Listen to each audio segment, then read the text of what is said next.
Oke teman-teman, bismillah, assalamualaikum.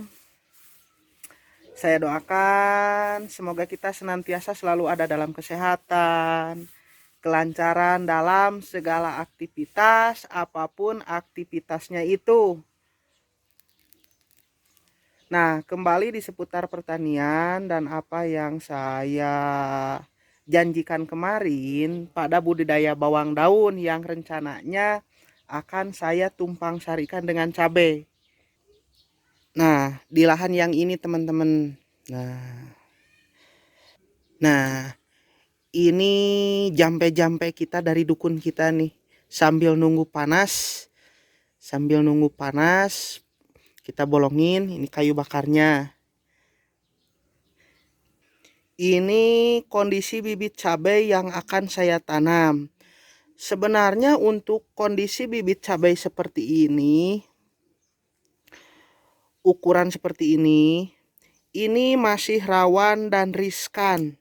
Di mana setelah kita tanam, sekitar batang ini itu biasanya muncul gejala hitam. Itu salah satu jamur atau penyakit atau Phytophthora lah nama umumnya. Spesifikasinya nantilah di lain waktu dan lain kesempatan, saya lupa ingat.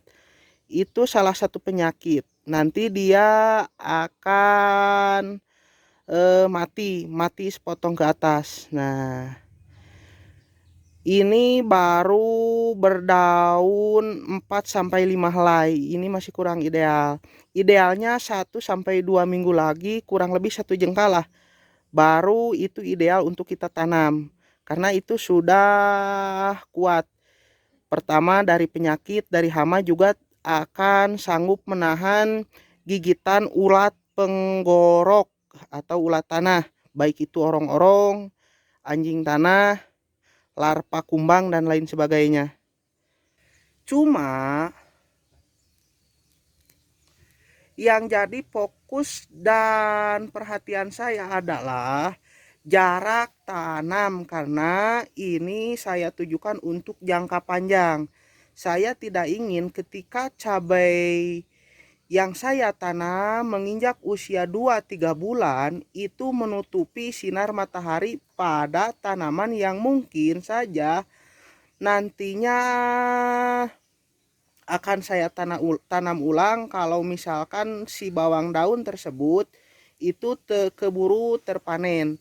Jadi jarak tanamnya harus renggang. Saya masih berpikir di sini apakah mau memakai pola 2-2 ataupun 1, teman-teman.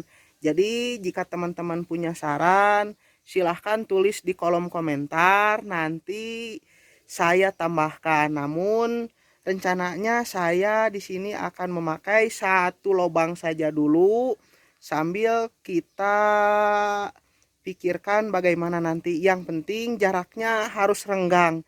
Itu saja dulu. Karena seperti yang saya katakan tujuannya untuk jangka panjang. Nah, sudah panas mungkin teman-teman lah. Kita tambahin dulu kayu bakarnya. Harusnya pakai arang teman-teman, boleh arang kayu bakar ataupun arang batok kelapa. Cuma kalau menurut saya pakai kayu bakar juga itu sudah cukup walaupun berasap.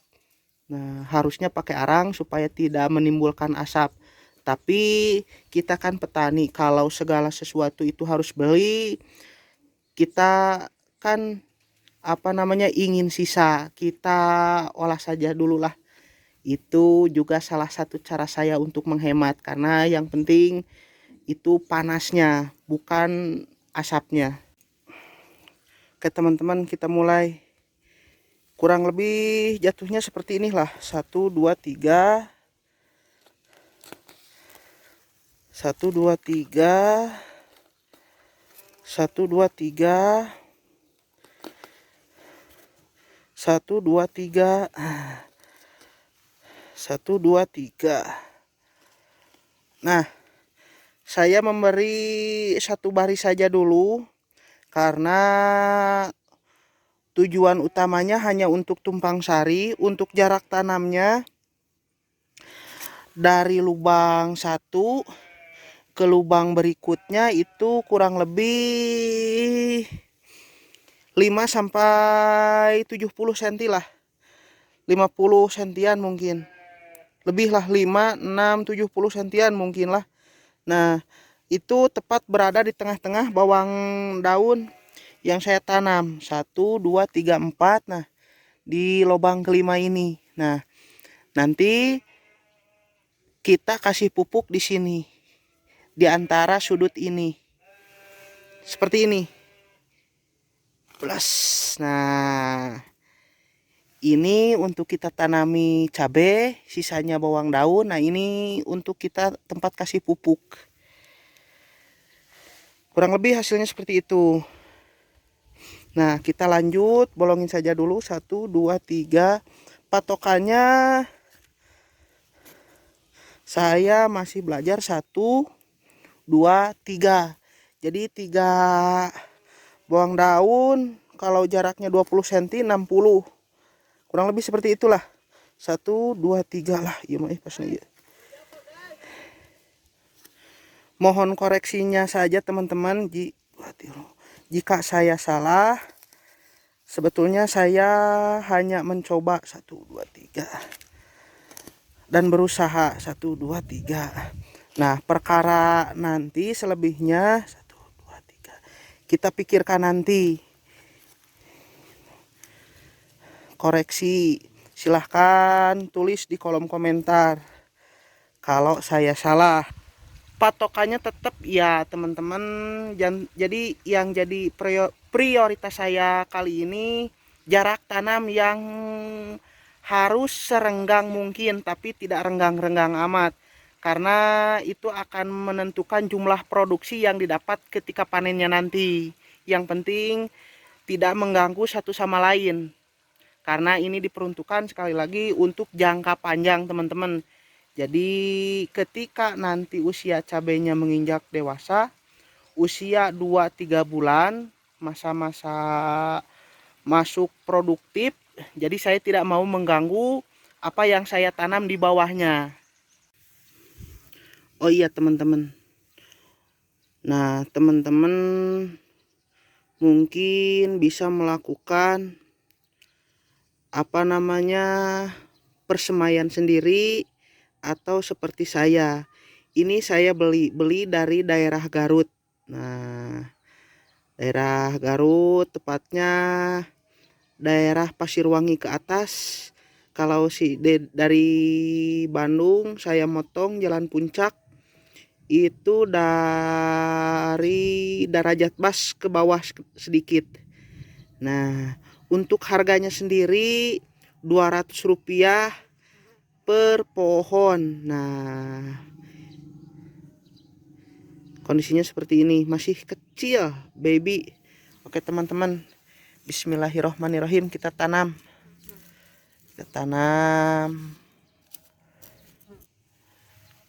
Bismillahirrohmanirrohim, kita tanam. Nah, sama yang di sini juga, bismillahirrohmanirrohim, kita tanam. Nah, kurang lebih seperti itu teman.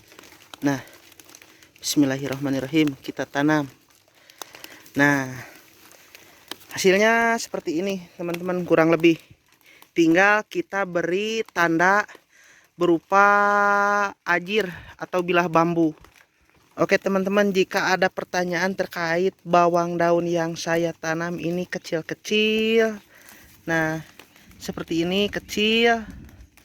Nah, saya percaya apa yang saya tanam adalah makhluk hidup, jadi mereka akan mampu beregenerasi sendiri. Yang penting kita percaya dan yakin apa yang kita tanam akan menghasilkan kebaikan untuk kita sendiri. Oke, saya lanjut menanam. Nah teman-teman, ini tiang atau ajir untuk pertanda atau patokan tempat dimana kita menanam. Nah, nantinya si tiang ajir ini bisa menjadi penopang ketika besar nanti ataupun penanda. Nah, kurang lebih seperti itulah. Nah, sifatnya juga masih sementara. Kita lihat situasi dan kondisinya nanti apakah tinggi ataupun sedang si tanaman cabai yang kita tanam tentunya. Ini penting sekali teman-teman. Penting. Nah, kita lakukan proses demi proses. Kurang lebih hasilnya jadi seperti ini teman-teman. Nah, kita lakukan sampai semuanya selesai. Tuh, sudah diberi pertanda. Gimana, renggangnya cukup kan? Seperti yang saya katakan, ini saya peruntukkan untuk jangka panjang. Jadi serenggang mungkin, supaya tidak mengganggu proses fotosintesis masuknya sinar matahari ke tanaman yang ada di bawah nantinya gitu. Tapi kan tetap kita harus memikirkan dan meminimalisir segala kemungkinan yang bisa saja terjadi teman-teman. Kurang lebih seperti itu. Tuh teman-teman, proses penanaman hampir selesai. Nah, jadi kita siap pasangkan tiang saja dulu. Tuh hasilnya, alhamdulillah. Jadi kurang lebih seperti inilah hasilnya. Tinggal kita memikirkan hama dan penyakit yang bisa saja sewaktu-waktu datang seperti yang saya katakan di awal video. Kemungkinan besar untuk bibit sebesar tadi. Nah, sebesar ini itu hawar batang yang datang. Hawar batang. Jadi kita akan fokuskan pada fungisida sistemik. Nah, yang sifatnya sekaligus mempunyai JPT, entah itu golongan triazol ataupun dimetomo, asam fosfit dan lain sebagainya. Tapi tetap, nah, dengan penggunaan kontak dan sistemik, kontaknya tetap akan saya pakai. Yang kedua juga untuk hama. Nah, kita akan melakukan proses pengaplikasian insektisida racun kontak dan lambung kemungkinan besarnya untuk meminimalisir hama penggorok batang atau ulat tanah atau anjing tanah ataupun larva kumbang dan lain sebagainya. Tapi yang paling dominan itu ulat tanah, hama penggorok. Nah, bahan aktifnya pasti saya gunakan golongan lambda sihalotrin. Lambda sihalotrin ataupun insektisida nematisida, baik itu bahan aktif fipronil, karbopuran ataupun karbosulfan. Kurang lebih seperti itu. Nah, teman-teman, kita lanjutkan proses demi proses. Esok hari proses penanaman selesai, alhamdulillah. Oke teman-teman, sekian dulu video vlog saya hari ini. Saya selalu berharap selalu ada hal dan nilai positif dari setiap video yang saya upload. Saya mau lanjut bekerja. Sampai jumpa di lain waktu dan lain video tentunya. Bye.